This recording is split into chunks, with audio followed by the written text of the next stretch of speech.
ছবির মতন সুন্দর একটা গ্রামে ঘুরতে চলে গেছিলাম। চারিদিকটা পুরো দেখে মনে হচ্ছে একটা সবুজ চাদর দিয়ে কেউ ঢেকে দিয়েছে।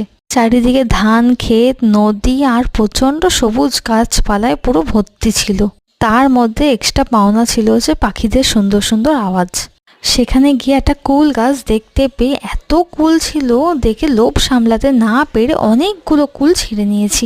পাকা কুল, কাঁচা কুল যা পেরেছি ছিঁড়ে নিয়েছি।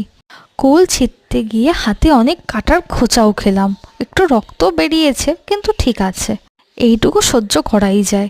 তারপর হাতে একটা নষ্ট কুল চলে আসলো, ওটাকে ছুঁড়ে ফেলে দিয়ে ঝিলের পাড়ে চলে আসলাম। ঝিলের পাড়ে এসে অনেকক্ষণ দাঁড়িয়ে দাঁড়িয়ে টাইম কাটালাম। এত সুন্দর লাগছিল মুহূর্তটা, কিছুটা তোমাদের সাথে শেয়ার করব বলে একটু ক্যামেরা বন্দি করেও নিলাম।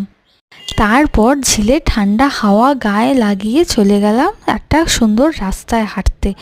দেখো রাস্তাটা কি সুন্দর, চারিদিকে পুরো ক্ষেত, মাঝখানে একটা পাকা রাস্তা চলে গেল। তো সুন্দর পরিবেশ, এখানে গেলে পরে কেউ আর ফোন ঘাটবে না, অন্তত এইটুকু বলতেই পারি। এখানে দারুণ সুন্দর সুন্দর কতগুলো ছবি তুলে নিয়েছি, ফেসবুকে আপলোড করবো বলে ইনস্টাগ্রামের জন্য রিলস বানিয়েছি। আমার চ্যানেলটাকে প্লিজ সাবস্ক্রাইব করে নাও। পরের ভিডিওতে আমি নিজের হাতে কুল মাখা করে ওই ভিডিওটা আপলোড করব।